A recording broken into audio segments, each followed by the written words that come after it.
Bismillah, alhamdulillah, salatu salam, rasulullah, sallallahu alayhi wa sallam, assalamu alaikum wa rahmatullahi wa barakatuh.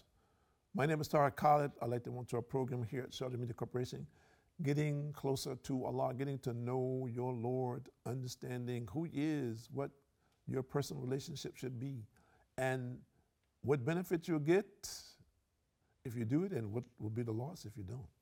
So let's see what the Prophet ﷺ had to say. Asad bin Hisham narrates that Aisha anha, that the Prophet ﷺ said, the two rakats of Fajr are better than the entire world and what it contains. Two rakats of Fajr. And one of the issues with people is that the prayer, this is the first prayer in the morning. Sometimes it's 4 o'clock in the morning. And in the winter, and wherever it is that you might live, might be very cold, might be snow, or whatever it might be. So people says, listen, man, okay, I'm kind of cuddly right now, it's warm. I will pray when it gets warm outside, or when my house gets warmed up, but it's cold right now, and I'm right under these blankets, and I'm comfortable, and I don't want to get up. So if we look at this, we see right there that the person who gets up in the morning to worship his Lord, that Allah's reward. It doesn't have to, but Allah rewards you for getting out of that warm bed and performing your duties to Allah. Simple. But the rewards are big. And Aisha anha said, I never saw the Prophet ﷺ praying any of the nafil or supererogatory prayers as quickly as he prayed the 2 rakats before Fajr. And this was agreed upon by the scholars. And the Muslim reports that Abu Hurairah Renano said the Prophet ﷺ said, if the people were to know the great excellence to be found in the adhan, meaning the call to prayer, and in the first row, meaning the first row of people who lined up to pray, and they could not attain this except by drawing lots, they would have definitely done that. If they were to know the great excellence that lies in joining the prayer at its first takbir, when the Imam says Allahu Akbar, they would have vied with one another in trying to attain it. If they were to know the great excellence that lies in the Isha and Fajr prayers, the last prayer in the night, the first prayer in the morning, they would definitely come to them even if they had to crawl. See, so we need to understand something, that Allah subhanahu wa ta'ala has made it easy for the believers, and He has given us reward, which He doesn't have to do, to these acts. So with certain acts, He's attached. If you do this, you're going to get this reward from Allah. And we believe in that, and that should not be our intention for doing it, just to get the reward. But of course, knowing that you're going to reward is a great encouragement to particularly be consistent in doing this every day, day in and day out for the rest of your life. So think about this. What are you doing regularly every single day that you can call on when you die to benefit you? Ask yourself that question. Do you have anything when you die you will get benefit from it? Meaning you have sent it ahead of you. You have made the intention that this will benefit you after death. Is there anything like this? And can you confirm that if you do this, that will happen? We have people who are philanthropists, and they say they left their money and so forth to posterity. Okay, they built schools and universities, hospitals, all kinds of things to put their names on them and for people to remember them. And they think that this is what will benefit them. And the shame of the matter is that for people in disbelief, it would not help them in the hellfire. And Allah knows best who's going to the hellfire, but the scripture is clear about that. And Allah is the one who determines for this. So a person who doesn't know how to get to paradise, he needs to listen and he needs to implement in his life. And whatever he's doing on that side is a good thing, but that's not necessarily the criteria to go to paradise. So we need to understand that and distinguish ourselves and make it relevant for us as to what it is that we should do, that Allah willing that this is going to lock me in. And anything that's going to be in conflict with that, we're going to lock it out. And that becomes a test. That's a test for us. To be able to stop bad habits, for example, and to focus only on good habits. To speak good or be silent, as the Prophet ﷺ said, but also to think in this way and to take action in this way. to focus our thoughts on positive actions and to manifest those actions by taking steps, wherever it is that we live, to implement positive environments, or let's say a positive environment in which we live in, and positive activities for our communities, and particularly for our children, our families. So if we look at it from a positive perspective and thinking that in this there is protection from evil and it will help me to move on the correct path, then take the steps. Do not wait. The clock is ticking. And Abu Bakr bin Umar bin Ru'ayba reported from his father that he heard the Prophet ﷺ saying, the one who prays before the rising of the sun or before its setting will never enter the fire.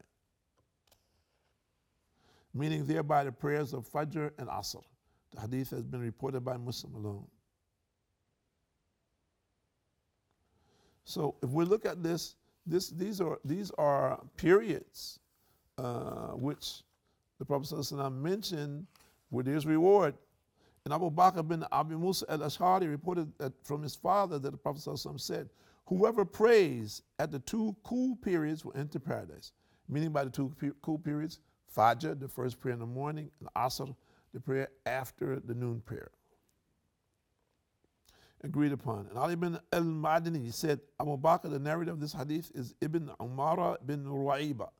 The correct position is that he is Ibn Abu Musa and we have discussed this in other places. So if we look at this, think about it, that there are particular prayers where the rewards are bigger.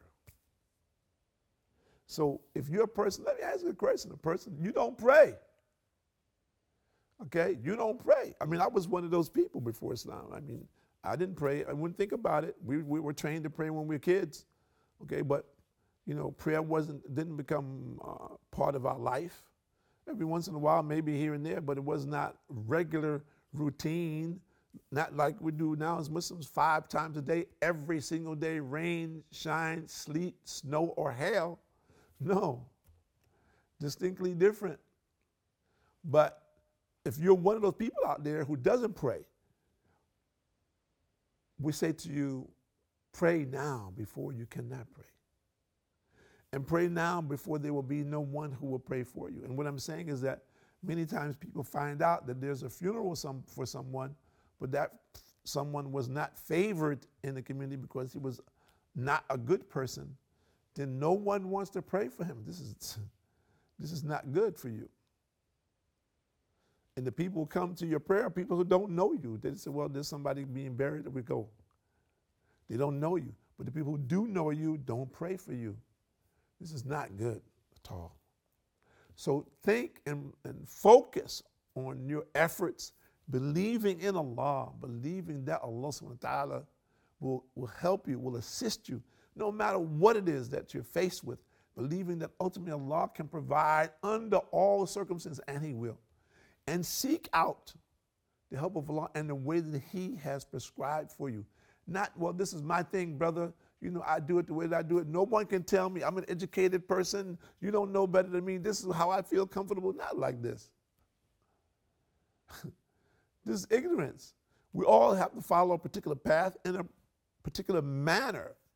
We have to obey Allah in the way that He has prescribed for us to obey Him, not in the way that we choose. Well, I just choose to do it like this because it's easy for me, and this is my thing. Nobody can tell me what to do. I'm doing it the way I want to do it. Not like this.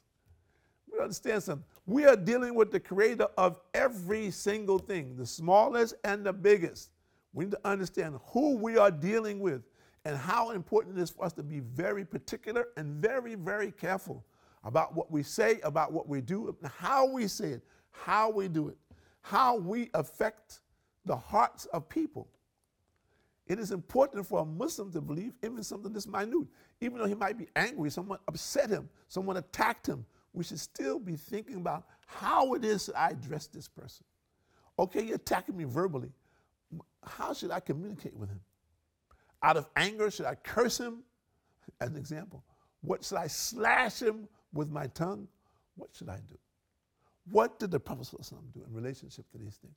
We need to understand this because this is the higher level for us in our society. to do things in the way the law is prescribed and to do them in the way that the Prophet ﷺ fit that prescription. It's easy for us today. People says, no, brother, it's very difficult. We have so many challenges, so many tests. But it's easy in the sense that we have so much information and it's readily available to us. And this, with your screen that you're watching, is proof. So we have to have the intention to do good in the face of all adversity. It doesn't matter what people are bad are doing, doesn't really matter. We cannot stop that necessarily, but we can do the best that we can to contain it. People say, how can you contain it? These people are wild. You contain it by going to the people and talking about Allah, inviting the people to Allah. So when someone else comes with something different, they begin to question this and say, what is this that you're inviting us to? We don't understand this. Our brother said like so and so. Are you denouncing him? You denouncing what he's saying? Of course, they're going to say, no, but this is a different thing that we have going on here. You need to understand what we're saying and what those people are saying. We're saying very simply to you, we're inviting you to paradise. That's it. We're inviting you to paradise. Do you want to go to paradise? Here is the means and methodology for you to get there. Take the steps now while you can. Accept Islam before you die. Now people say, brother, that's a cold pill, brother. Oh, why are you so hard? You hit me in my heart when you said that. I don't want to die. I want to stay alive. I want to live my life to the fullest. I want to do everything that I can possibly do. Just, we need to look at what is our perspective. We're not saying that a person shouldn't try his utmost to pursue whatever he sees as his discipline and whatever it is that gives him pleasure, as long as it's within the guidelines of Islam. There's nothing wrong with that. So we cannot denounce that, but we should host him and say, okay, brother, I'm with you. We're going to do something positive here. Let's go. Let's work. Because many people today, we cannot say most, they're just talkers. They're just talkers. There are a minority of people who are doers. They listen, they organize, they take positive action for the benefit of the community. This is what the communities globally, what they are in need of. People need guidance. But in many instances, the people who are the most qualified to guide them are sitting on the side. They do not want to step out there. So we encourage everyone who's listening to this program, educate yourself about Islam. Don't depend on others. Pursue Islam on your own. Study Islam as much as you can. Implement in your life as much as you can. Invite others to obey the commandments of Allah subhanahu wa ta'ala. People say, well, I'm not really strong Muslim. There's only a couple of us. There's so many people. So what? So what? It's not a question of numbers. Islam is based on sifat, qualities. Qualities. We need to develop qualities. To develop qualities, we need to keep working on it. And if we're trying to develop some other people, trying to develop their qualities to make them a better person, to make them more pleasing to Allah, that they will get the help and the benefit of worshiping Allah in their life. And that would distinguish them from others, and that would distinguish them in their life and their actions. So this is what we're working for. We're not working for the world. Whatever comes to us from the world, alhamdulillah. If we don't get anything from the Lord, from the world, alhamdulillah. So we thank Allah under all conditions, whether they are favorable or not, whether it's difficult or easy. Excuse me. So we need to think about this. What is your present status? Where do you stand with Allah? What is your condition? We have to keep checking this. We cannot take it for granted. We can't say, well, I did something really good today, or I really did something really good last week. No, we can't live on that. We have to be thinking about tomorrow. And what is it that I'm sending ahead? What is it that I'm preparing? And the Prophet ﷺ, he said more or less in the translation, all that you own belongs to someone else, except that which you have used or sent ahead of you. Meaning that when you leave this world, what will you do with the things that you own? People will take them. Some people will sell them. Some will give them away. Some people will fight over them if you have something of value. We all know this to be true in a global perspective because we know of situations where this has happened, especially when there's a great deal of wealth involved.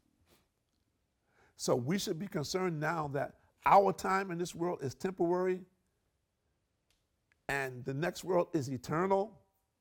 And we need to understand, what is my condition going to be in that world? And the first thing is, what is my relationship with my Lord? Right now, today, what do I need to do to improve my relationship with my Lord? What are the steps that I need to take?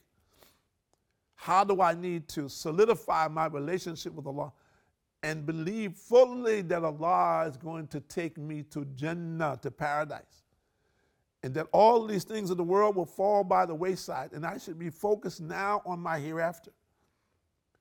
And I should believe fully in the hereafter. And that is the true Muslim. That is the real situation. Here is temporary. Whatever difficulties that we experience, also temporary, limited.